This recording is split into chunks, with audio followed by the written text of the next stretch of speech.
Bonjour à toutes et à tous les gars, j'espère que vous allez tous très bien. Aujourd'hui on se retrouve pour une nouvelle vidéo. On a Bitcoin qui est clairement en train de distribuer, il n'y a pas de doute, d'accord. On était vraiment depuis 24 heures dans une magnifique manipulation. Donc c'est une manipulation 1 heure, c'est une très grosse manipulation. Donc je vais vous la partager, je vais vous expliquer exactement comment elle se compose. Alors on était déjà dedans dans la dernière vidéo, donc ça fait environ 3 jours qu'on est dedans. Voilà, en fait je m'en suis rendu compte hier et avant-hier, c'est qu'en fait on était réellement dans une manipulation. Je vais vous expliquer pourquoi, vous allez comprendre. Globalement, on ira voir Bitcoin, Solana, on ira voir Ethereum, FET et Tao. On ira voir Tao et FET. J'ai pris quelques profits encore. Donc dans la dernière vidéo, j'en avais déjà pris. J'en ai repris un petit peu parce que je pense qu'il y a pas mal de probabilités que je vais pouvoir racheter un petit peu plus bas. Donc voilà, ça augmentera un petit peu l'allocation que j'ai sur ces deux actifs. Maintenant, j'ai toujours plus de la moitié encore de mon bag original. On ira voir également Injective qui est plutôt baissier. Donc voilà, dans tous les cas, j'espère vraiment que la vidéo te plaira. Si c'est le cas, n'hésite vraiment pas à la liker, à t'abonner si ce n'est pas déjà fait. Vraiment, ça m'aide énormément, un petit like. C'est gratuit et ça m'aide vraiment énormément. Et si tu souhaites me retrouver sur mes autres réseaux, tu as tout en description. Dans tous les cas, je te souhaite un bon visionnage et puis on est parti.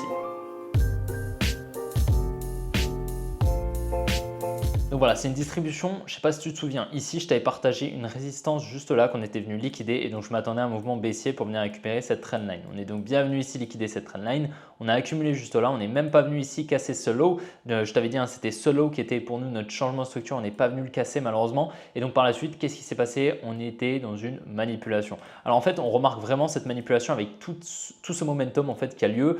Surtout, c'était hier, il me semble, avant-hier. Avant-hier, on a eu énormément de momentum. Comme tu le vois, énormément de volatilité dans les deux sens. Ici, on a des mèches de partout.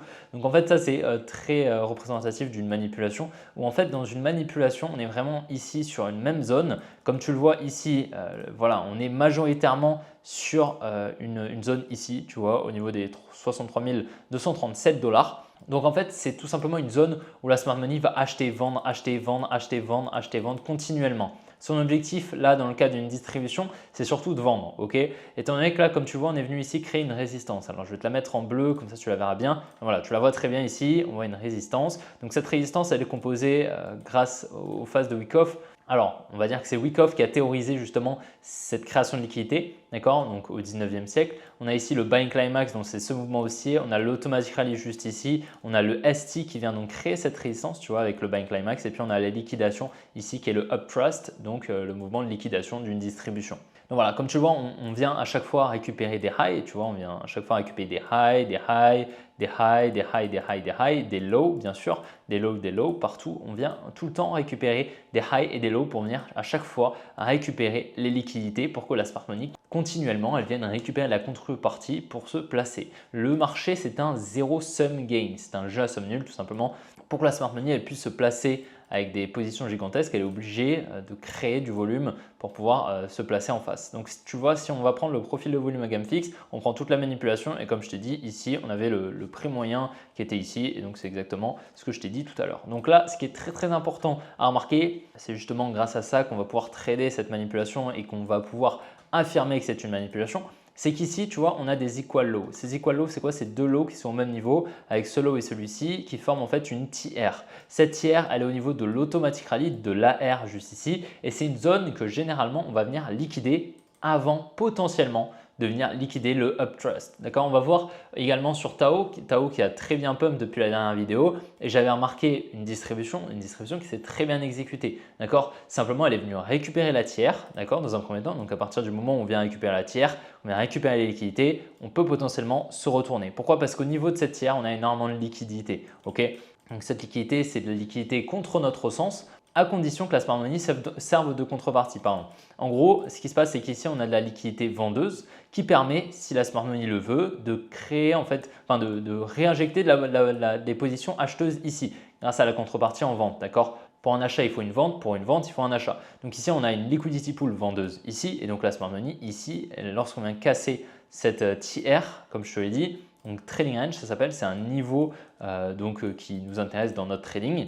La smart money ici, elle peut réinjecter des positions à l'achat grâce à la contrepartie. Sauf que si la smart money ne sert pas de contrepartie et donc elle ne se sert pas de toute cette contrepartie pour se placer, toute cette contrepartie vendeuse, tout simplement, ça va devenir de la contrepartie dans notre sens. Parce que cette contrepartie vendeuse, elle va être exécutée sur le marché, d'accord, étant donné qu'en fait, on a un support ici avec ces deux lows juste ici. Donc toute cette contrepartie, elle va être exécutée et donc ça va faire accélérer le prix simplement et ça va pouvoir accélérer la baisse tout simplement. C'est pour ça que cette tiers est très importante à repérer et tout ça c'est confluent avec l'order flow. D'accord. Donc là actuellement l'order flow est baissier, d'accord, avec un high qui est à ce niveau ici au niveau des 70 000 $. D'accord. Pour le moment l'order flow higher time frame, l'order flow à plus court terme est haussier bien sûr.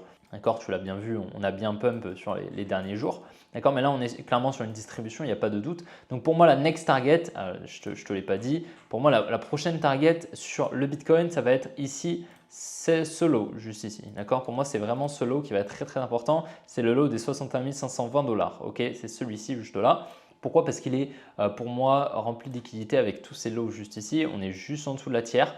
Et juste en dessous, on a quoi? On a ici un gros bloc baissier. Donc dans ce gros bloc, là, à ce moment-là, il y a des ordres en vente. Donc ça, c'est quoi? C'est un order block, un mouvement baissier dans un mouvement haussier, tout simplement. Et donc là, à ce moment-là, il y a des ordres en vente. Si elle veut pouvoir continuer un order flow haussier, elle va devoir récupérer des liquidités pour pouvoir les réinjecter par la suite dans ce mouvement haussier pour faire décaler le prix, tout simplement. Donc elle va venir refermer ici des ordres pour continuer l'order flow potentiellement haussier. Dans tous les cas, il va falloir qu'elle y revienne, même si elle veut exécuter un order flow baissier, elle va effectuer la mitigation puis redistribuer. D'accord. Donc dans tous les cas, selon moi, elle va y revenir. Ok.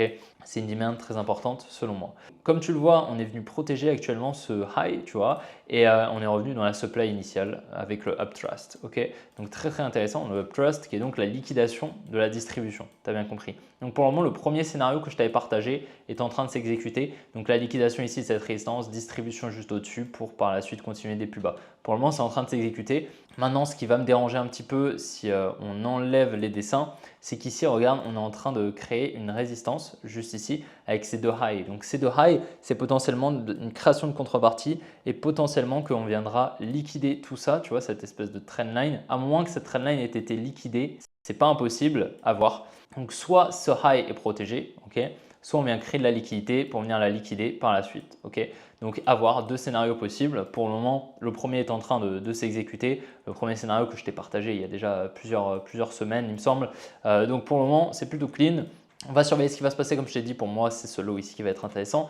L'avantage c'est que du coup on a une liquidation avec pas mal de momentum comme tu le vois et puis surtout on a ces equal low. Ici également on a des equal low. Donc tout ça en fait c'est de la confluence baissière pour nous. C'est très probable que la semaine dernière ils viennent les récupérer avant de faire quoi que ce soit. À plus court terme, on peut le voir ici, on est venu liquider ici une petite trendline juste là avec cette liquidation. Pas impossible qu'on vienne la récupérer. À plus court terme, on vient shift généralement beaucoup de structures. Tu vois, là où en moyenne time frame, en fait, tu vois, on a une structure comme ceci, par exemple en daily et en lower time frame, on va venir shift beaucoup de time frame, tu vois, beaucoup de low, beaucoup de high pour venir exécuter la higher time frame. Du coup, on va passer haussier, baissier, haussier, baissier, haussier, baissier à court terme. Donc voilà, c'est pas impossible qu'actuellement on puisse avoir un petit pump, d'accord, mais selon moi, à court moyen terme, d'accord, sur les prochains jours, on viendra récupérer ce niveau. Même pas impossible qu'on vienne le récupérer ce soir, mais ce niveau de liquidité est très important. Étant donné que dans un premier temps, on est venu liquider au nord, la prochaine target, ça va être de liquider au sud, tout simplement. Maintenant, je n'exclus quand même pas la possibilité qu'on vienne récupérer les highs ici, mais comme tu l'as vu, la trendline là, entre ce high et celui-ci et le buying climax et le ST de la distribution sont parfaitement alignés. Donc peut-être que ça a incité énormément la money à se placer, ce qui a permis à la smart money de récupérer la contrepartie nécessaire pour se placer. Et là, étant donné qu'on a énormément de lows ici qui n'ont pas été cassés, tu vois, on ne fait pas quelque chose comme ça où on vient créer de la liquidité, tac, on vient liquider, ensuite on repart. Là, en fait, ce qu'on fait, c'est qu'on crée des structures, tac, on vient rien liquider et donc il y a énormément de liquidités qui s'accumulent juste en dessous. Voilà pourquoi je vais rester prudent. Pour le moment, le scénario s'exécute, mais je n'exclus pas la liquidation ici de ce high pour venir récupérer les 68 000 $. Ce n'est pas impossible. Dans tous les cas, on ira, selon moi, aux 68 000 $. Pas avant de venir liquider ici la tiers. Dans un premier temps, on viendra au minimum chercher la tiers plus cet order block. Peut-être qu'après, on viendra aux 68 000 $, mais ce n'est pas forcément le plus probable actuellement. Ok. Bien évidemment, c'est mon scénario. Après, toi, tu as le scénario que tu veux. Hein. Je t'influe en aucun cas, d'accord? Ce n'est pas du tout mon but. Ce n'est pas un conseil en investissement. Simplement, moi, je te partage ma pédagogie, ma façon de voir le marché et mon analyse. Également, YouTube, ça me sert également de journal pour documenter toutes mes analyses. Donc voilà, ça va pas du tout. Voilà, c'est pas du tout dans le but de te positionner ou quoi que ce soit. Hein, d'accord? C'est vraiment mon scénario. Tu as le droit d'avoir un scénario différent, bien sûr. Donc pour Solana, ce qui est intéressant, c'est qu'on a toujours ici ces liquidités au sud, hein, qu'on avait très bien repéré. D'ailleurs, je vais supprimer ici cette alerte. Donc on a toujours cette espèce de triangle là qui est à moitié en formation. On est venu un petit peu le liquider ici, d'accord? Donc à voir si la liquidation suffit. Mais voilà, on avait une jolie trendline ici qui est venue être liquidée. Maintenant, on a toujours ici cette trendline au sud, donc avec ces deux lows ici qui sont venus être confortés. On a également une trendline ici, on a beaucoup de lows de liquidité ici. Donc voilà, selon moi, on va venir liquider ici ces lows. Ce serait confluent avec ce que j'attends sur Bitcoin. Et puis, on devrait venir ici récupérer le bloc baissier, comme je te l'ai dit dans la dernière vidéo, au niveau des 140 $ environ. Tu vois. Donc, pour le moment, c'est le plus probable selon moi. On va venir récupérer ici ces highs. Après, à voir dans quelle zone nous sommes. On n'est pas revenu dans cette supply. Tu vois, donc peut-être qu'on est en train de distribuer et qu'on viendra récupérer le potentiel buying climax. Je ne sais pas trop honnêtement pour le moment. En tous les cas, ce que je pense, c'est qu'ici, on a beaucoup de liquidités et il faudra venir les récupérer. Il faut savoir que les liquidités, alors beaucoup me disent des fois, on a de la liquidité très très bas, pourquoi on ne va pas la récupérer?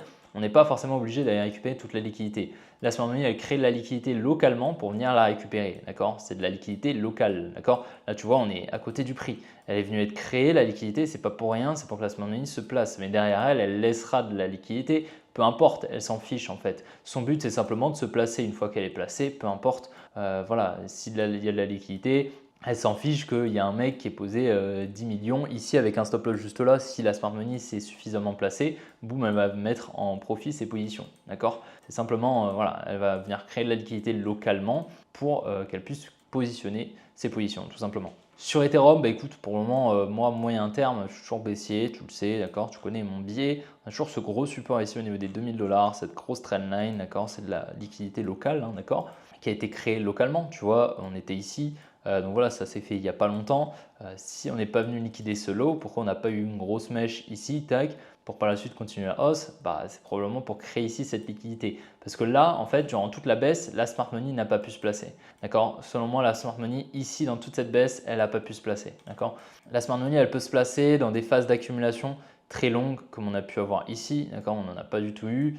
Ou des phases de distribution. Tu vois, la distribution ici sur Ethereum, elle est extrêmement longue. Elle commence ici, d'accord, la phase de manipulation, et elle finit ici. Donc, tu vois, elle dure un an. En fait, la phase de manipulation, la smart money a pris ses profits. Donc, je ne dis pas qu'on aura une accumulation d'un an, simplement qu'ici, là, tu vois, dans ce bloc ici, on a distribué massivement ici. Donc, la distribution a duré environ 2 semaines. Ok. Ici, on a distribué, la distribution a été beaucoup moins longue. Par contre, la création de liquidité était extrêmement longue. Elle a commencé ici, cette trendline, tu vois. Et ensuite, elle est venue être liquidée juste là. Donc, elle a duré 54 jours. Donc, tu vois, durant toute cette phase, la smart money, en fait, elle a vendu massivement ici. Elle a vendu massivement ici. Ok. Donc là, selon moi, la smart money, elle a pu acheter ici. Sauf que pour moi, ça ne suffit pas pour qu'elle place toutes ses positions pour un bull run, d'accord? Les créations de liquidité, elles sont proportionnelles par rapport au temps, d'accord? Donc la seule variable dans une création de liquidité, c'est le temps. Donc plus la smart money va créer une grosse zone de contrepartie, un support ou une résistance très longue, pour créer de la contrepartie, plus il y aura d'intervenants qui vont se placer. Là, tu vois, c'est un support gigantesque. En fait, voilà, il est très très long. Si on vient le liquider, la smart money pourra se placer, elle aura assez de contrepartie. En plus de ça, on a cette énorme trendline, d'accord, qui permettra donc à la smart money de se placer également grâce à beaucoup d'ordres en vente qui vont être injectés par la dumb money juste ici, d'accord. Également beaucoup de stop loss qui sont déjà placés sous ce support et donc en face, la smart money pourra se placer à l'achat, tout simplement. C'est le transfert entre la main forte et la main faible qui a lieu continuellement sur le marché. Maintenant, si on va regarder à plus court terme, ici on a une potentielle distribution à court terme, d'accord, du coup, donc un buying climax, un automatic rally, un SOW ici, un ST et un uptrust. On est venu ici créer une trendline, on est venu casser la tiers qui était ici, donc on peut potentiellement se retourner, d'accord, c'est pas du tout impossible. Maintenant, si on regarde dans la zone où nous sommes revenus ici dans cette supply, juste ici. On est venu simplement liquider ici le high, tu vois, simplement récupérer la liquidité. Donc voilà, on est revenu dans la supply, liquider ce high ici, donc on peut potentiellement se retourner à voir. Dans tous les cas, on a ici une demand intéressante donc qui serait confluente avec le mouvement baissier que j'attends sur Bitcoin. On a un petit peu de liquidité ici sous ces lows, tu vois, on a eu pas mal de momentum. Ici, on a laissé des equal lows derrière nous, donc ça, c'est de la liquidité. Donc voilà, on pourrait potentiellement aller les chercher. Maintenant, l'order flow reste haussier à court terme sur l'Ethereum. Tac, on est plutôt bullish avec des highs de plus en plus hauts et des lows de plus en plus hauts. Donc voilà, on a une trendline ici également en formation. À voir ce qui va se passer actuellement sur l'Ethereum. Si on vient dans un premier temps liquider la trendline du sud, ce sera plutôt bullish. Par contre, si on vient à liquider dans un premier temps la trendline du nord, tac, si on fait ça, quelque chose comme ça, tac, là ce sera plutôt baissier. Et si on distribue, en plus, ce sera assez confluent pour prendre une position. Par contre, si on fait quelque chose comme ça, tac, on liquide, on chiffre la structure, là, ce sera plutôt intéressant pour aller chercher des plus hauts. C'est un petit peu ce qu'on avait vu sur Bitcoin durant la FOMC. Je ne sais pas si tu te souviens, je ne sais pas si tu étais là pendant le live, mais du coup, on était venu liquider la trendline du sud pour accumuler, boum, et ensuite repartir. Sur le fait de Fetch.ai, donc pour le moment, on a pas mal d'imbalance ici, on a l'imbalance juste là, on a de la liquidité ici, on a de la liquidité qui avait été liquidée ici avec cette mèche, ok, mais pas mal de momentum, on doit avoir des stop loss ici. On a une légère overextension qui est en train de se mettre en place, donc on pourrait retracer, ce serait confluent avec tout ce que je t'ai partagé juste avant. Surtout à court terme ici, tu vois, on a vraiment une manipulation là, qui s'est mise en place. À plus court terme encore, on avait créé une résistance juste ici, comme tu le vois, avec ce high et tous ces highs juste ici et une distribution. Surtout, c'est ça qui est très très intéressant. Voilà, une magnifique distribution juste ici. Donc, on aurait le buying climax, l'automatic rally juste ici, donc le climat d'achat, d'accord, l'automatic rally, le ST juste ici, tu vois, qui vient créer une trendline, qui vient conforter également la résistance, qui vient inciter la dominée à se placer. Puis ensuite, on a la liquidation qui s'appelle le UT, donc le uptrust, ok. Et par la suite, on vient liquider la tiers. Comme je te l'ai dit, si on vient liquider la tiers, on peut potentiellement se retourner. Donc actuellement, on n'a plus cette tiers en confluence. Si on s'était placé là, tu vois, on aurait cette confluence de la tiers pour venir target la tiers avec beaucoup de confluence. Par contre, là, on a de la liquidité qui est en train d'être créée avec une redistribution qui est en train de se mettre en place avec un buy climax, un automatic rally, un ST et un uptrust. On va créer une résistance qu'on va liquider juste là avec une distribution fractale. Je vais te la montrer si on se met en 1 minute. On a une magnifique distribution fractale qui est en train de se mettre en place. Un BC, AR, ST, UT, UTAD. Tu vois, une jolie distribution fractale. Et là, surtout, voilà, comme je t'ai montré tout à l'heure, on a pas mal de liquidité. Toute cette liquidité, c'est de la liquidité locale, comme je te l'ai dit. C'est donc de la liquidité, une liquidity pool à venir récupérer. Ok. Donc, selon moi, on devrait venir la récupérer. Maintenant, étant donné qu'on est venu liquider à tiers, on a beaucoup moins de confluence, comme je te l'ai dit. Mais cette distribution est très très importante. On est bien venu récupérer tous les highs. C'est quand même très confluent pour, selon moi, un mouvement baissier. C'est pour ça que j'ai repris quelques profits sur le fait. Et voilà, selon moi, tu vois, on est actuellement sur une structure LTF. Donc, en fait, ce qu'on est en train de faire, c'est ça. Tac. Et pour exécuter une plus grande structure, il va falloir venir casser quelques structures. Tac, pour par la suite recontinuer la hausse. Ok. Donc, Elliott, les vagues d'Elliott, il appelait ça donc une 1, 2, 3, 4, 5. Ok. A, B, C. 1, 2, 3, 4, 5, tac, et ensuite A, B, C, et ensuite ça continue ainsi. Tu vois ce que je veux dire?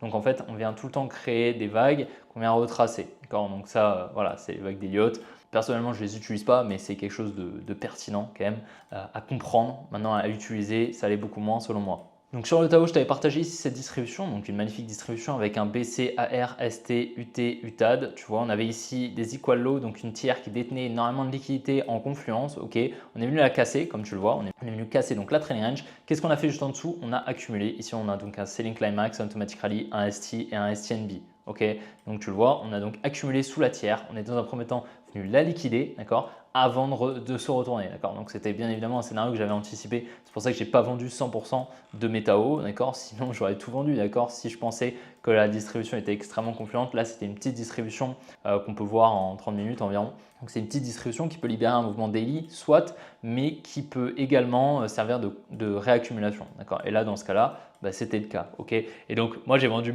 environ un quart, tu vois, de mes Tao ici. Mais tu vois, c'est des Tao que je vends à x2, tu vois, donc c'est quand même plutôt intéressant, sachant que selon moi, ici, on est de nouveau sur une distribution qui est d'ailleurs plus grosse que la précédente, tu vois, qui dure environ 24 heures, donc qui est un petit peu plus grosse. Et puis là, on la voit très bien, l'overextension, on a de nombreuses phases, un petit peu comme ce que je t'ai dit. Donc tu vois, une overextension qui se met en place, boum, un retracement qui se mettra en place pour ensuite repartir potentiellement. C'est pour ça que selon moi, la prochaine target, ça va être soit cette demand ici, qui est pour moi la plus pertinente, hein, c'est celle-ci des 330 $, qui est complètement faisable, d'accord. Et c'est pour moi la plus pertinente.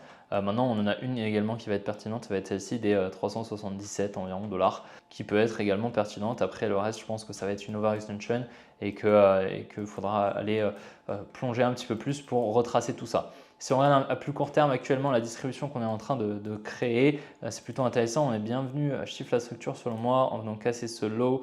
Juste là, on vient surtout créer des equal low, ici un support, donc de la liquidité locale, pareil. Ici, on a pareil des equal low, ici donc de la liquidité locale, pareil. Et donc, on aura ici le BC, l'AR, le ST, un Uptrust. Ok, on vient ici créer une résistance, tac. On aurait également une résistance juste ici et puis on vient liquider tout ça. Alors j'aimerais bien voir si le Uptrust, donc le UT, passe au-dessus d'un high. Ici, non, il passe pas au-dessus d'un high, il passe au-dessus de tous ces highs, tu vois, on a eu le temps de récupérer toute cette liquidité, mais surtout, on doit être dans une supply intéressante juste ici, qui est la supply initiale là, de ce mouvement, c'est cette mèche juste là. Je peux te la tracer, tac, on va la mettre en rose, on la verra mieux, tac, voilà, on la trace. Et donc voilà, ici comme tu le vois, on est bien revenu ici dans cette supply initiale qui est plutôt intéressante et qui est plutôt pertinente pour entamer un retracement. À surveiller bien évidemment, il n'y a pas des probabilités proches de 100%, sinon j'aurais vendu 100% de mon bike bien sûr. Là on est quand même dans une première phase haussière qui est, voilà, on n'est pas à la fin du bull run, hein, c'est pour ça que je ne vais pas vendre 100% de mon bag, sachant que mon bag je l'ai quand même acheté avec des prix très intéressants, comme tu le sais, hein, ici. Voilà, au 180 et ici au 220 également, ici un petit peu. Donc voilà, tu vois, je suis sur quand même des belles performances avec un prix moyen environ par là. Je suis sur un x 2,25. C'est quand même très intéressant. C'est quand même très intéressant, donc c'est pour ça que je ne vais pas vendre la totalité. Je vais simplement vendre une partie pour pouvoir acheter un petit peu plus bas avec pas mal de probabilités étant donné que là j'ai de la liquidité au sud. Donc si je vois une accumulation qui se met en place sous ce lot juste ici, je viendrai potentiellement racheter une partie. Okay, un petit peu comme ce qui a pu se faire juste ici avec cette accumulation. Sur l'injectif, c'est quand même plutôt intéressant. Donc moi, tu le sais, j'ai cette supply ici qui est super intéressante. Donc elle était au niveau d'un énorme support, résistance, etc. On l'avait déjà forecast, on était déjà bien revenu dedans. On a vu un joli rebond. Continuation ici avec la liquidation ici de tous ces lots juste ici. Donc ça, c'était quelque chose qu'on avait très bien anticipé. On est revenu dedans, tu le vois. On est venu chercher les liquidités au-dessus de ce high. Donc à voir si on tient bien ici la distribution qu'on est en train de faire à court terme. Dans tous les cas, ce qu'il faut voir, c'est ici ces liquidités qu'on a. Donc tout ça là, tous ces lots ici, c'est pas mal de liquidités. Donc pour moi ici, voilà, on a de la liquidité locale à venir récupérer, d'accord. On a ici également des liquidités intéressantes, des petits supports ici qui viennent être créés. Donc à surveiller. Dans tous les cas, à court terme, ce qui me fait tilt, c'est vraiment cette distribution ici à court terme. C'est une distribution environ 15 minutes qui est plutôt pertinente. Une distribution 15 minutes, ça peut libérer un mouvement environ H4. D'accord, avec la règle de 30. Donc ici, on a le BC, la R, le ST, le ST, le ST, le Uptrust. Ici, on va créer une résistance. Boum, on vient la liquider. Ok, c'est plutôt intéressant. On avait une tiers qui détenait pas mal de liquidité avec tous ces lots. Maintenant qu'on est venu casser la tiers, on peut potentiellement se retourner. Maintenant, actuellement, avec les liquidités au sud, il y a pas mal de probabilités de venir récupérer toutes les liquidités au sud plutôt que les liquidités au nord qui sont très peu présentes. D'accord, on a ce high où il y aura les liquidités et celui-ci. Là, on a tous ces lots juste ici. C'est pour ça que c'est plus probable qu'on continue la baisse, sachant qu'on serait venu casser la structure en venant casser potentiellement ici ce lot. D'accord, donc là, on est venu casser la structure. Maintenant, étant donné qu'on est venu récupérer les liquidités, on pourrait avoir une cassure de structure juste ici. Ok, à voir, d'accord, une structure HTF juste là. Pour le moment, je suis plutôt baissier actuellement sur le injective. Je m'attends donc à un petit retracement, hein, c'est vraiment pas impossible. La next target, donc ce sera ici, juste en dessous de ces liquidités, cette demand juste là, tac, qui a été en partie mitigated, mais pas du tout dans la totalité. Donc on pourrait la raffiner comme ceci. En venant donc récupérer toutes les liquidités, on pourrait potentiellement avoir un rebond qui se met en place. Et puis si on a un rebond ici, par contre, comme tu le vois, on viendra conforter ici cette trendline qui est en formation. Donc ça, pour le coup, ce sera de la liquidité. Peut-être qu'on aura une accumulation qui se met en place juste en dessous. On verra, ou alors une redistribution. D'accord, c'est pas impossible pour le moment. Comme je te dis, à court terme, je suis baissier. Maintenant, c'est mon scénario. On verra. Selon moi, c'est ce qui a le plus de probabilité de se passer. Mais on n'est pas à l'abri de surprises, comme d'habitude sur les marchés, tu sais, on ne contrôle rien. Donc voilà, le but c'est simplement de se placer en amont, d'essayer d'anticiper les mouvements pour essayer d'intervenir sur le marché. Et voilà, il faut savoir que dans 100% des cas, tu n'auras pas raison, ça n'existe pas. Le but c'est simplement d'avoir assez raison pour pouvoir faire du profit, tout simplement. D'accord, donc si tu n'as pas raison dans 100% des cas, ce n'est pas un problème. Peut-être que la prochaine fois où tu auras raison, tu arriveras très largement à couvrir les pertes de l'analyse qui s'est mal exécutée précédemment. Et donc voilà, j'espère vraiment que la vidéo t'a plu. Si c'est le cas, n'hésite vraiment pas à la liker, à t'abonner. Ce n'est pas déjà fait. N'oublie pas de me rejoindre sur mes autres réseaux qui sont directement en description. Le canal, le groupe Telegram, mon compte Instagram, mon compte Twitter, tu as tout en description. Je t'invite vraiment à me rejoindre, ça m'aide énormément. Et surtout, à lâcher un petit pouce bleu. Vraiment, ça pour l'influencement, c'est top. Dans tous les cas, je te souhaite une bonne après-midi. On se retrouvera demain pour une prochaine vidéo comme d'habitude. Allez, ciao les gars.